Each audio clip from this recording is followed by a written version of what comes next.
Hey everybody, this is Audra Johnson, CEO of The Enterprising Woman, where we are about all things entrepreneur. I am also your go-to and subject matter expert for independent business startups, small businesses, and all things cleaning.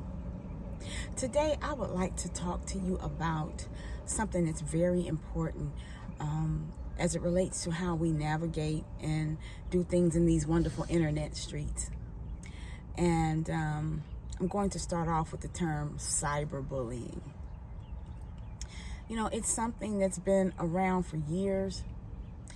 And I believe that since the inception of this pandemic and the uptick in individuals as it relates to their anxiety levels, nervousness, and just the way that individuals are impacted or have been impacted on an individual basis or even on a corporate basis, I believe it's increased all the more the attitudes in people and how they navigate and how they communicate.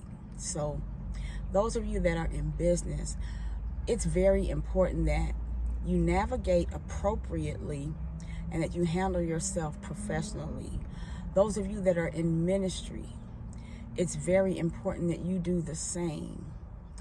Again, we know that social media platforms have been around for years.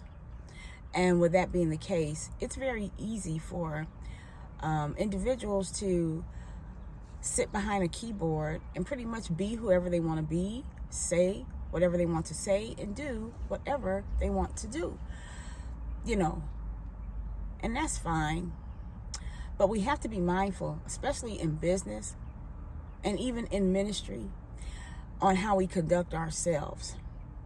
You know, the spirit of the bully, it's also been on the rise. It's been around for decades, but it's just more so escalating and elevating.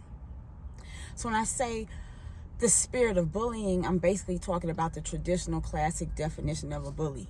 To nutshell it, I would say a bully would be anyone who uses their power, their influence, anything that they have against another to get a point across, to get their agenda accomplished, etc.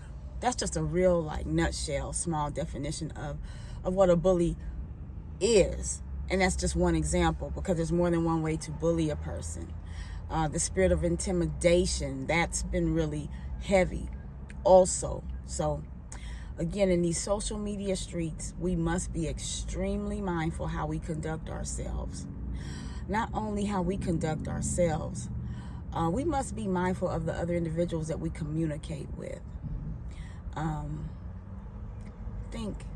Recently I had to respond to someone relating to something that fell into that category of cyberbullying.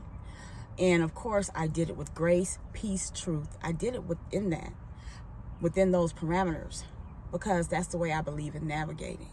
So, you know, and guess what? At the end of that letter, I did have to make it known that my name, because my name, along with my business names, they're brands. And I am protected against slander and defamation. And with that being said, I had to make it known that I do have a legal right and I have legal counsel to back me if I ever am in a position to have to pursue and take legal action due to defamation of character, due to slanderous statements, personally, as it pertains to me, as it pertains to my business, as it pertains to my ministry. So the beautiful thing about it was that it was a wonderful exchange, because of course I agreed to reciprocate and do the same. I understand the value of a name. I understand the value of a brand. I truly understand the value of getting down to the bottom of something and getting an understanding. So out here with so much going on, and the level of anxiety and desperosity and the level of emotions that drive people to navigate and speak the way they do, it's just very important to make sure that before you respond, if it's something that's going to be confrontational, that you take your time, that you read over it at least 3 times. That's my rule of thumb. And when you get a response, read over it at least 3 times. You know, we live in a time that many of us have never lived in before. And with that brings a lot of fear in people. It brings a lot of unsurety if they don't walk by faith. I'm a faith girl all the way to the end. So let's be mindful, because again, cyberbullying is a crime. We've seen the effects of it over the years with children, and this whole whistleblower thing going on now, even with a major social media platform. I listened to a few minutes of it because I don't really watch the news or anything, but I caught a few minutes of the actual individual who's the whistleblower. And they were speaking about how a lot of things on this platform are driven toward psychological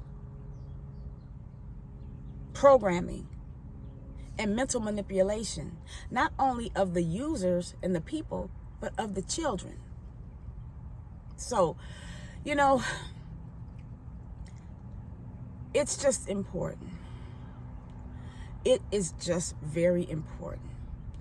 Those of you that navigate and use your platforms heavily, try to get an understanding. Try not to get offended. And if you get offended, try not to respond and bleed on everybody. If you get offended, try to get an understanding. We know everybody's not going to always want to sit down at the table. And that's fine. But it's not about paying back evil for evil. It's about doing what you need to do, because you can never control how other people respond. The only person you can really control is yourself. Because even with raising children, I've learned this. My children are grown, but even with raising children, I learned parenting is the gradual release of control. That's all it is. But we can control ourselves. So, you know, this is just a clarion call about being out here on these social media platform streets. We can have our rants on our pages, but let's make sure we don't attack and bite and devour each other. Because at the end of the day, there's a great cloud of witnesses watching us, and then there's the cloud. And I'm talking about the technological cloud that sees everything we do, even what we delete. It's up there, in the cloud. And what we do on these digital streets, our digital footprint, again, our children, they'll see it one day. Our grandchildren, they'll see it one day. If these platforms are still around in the fashion they are, they're ever evolving.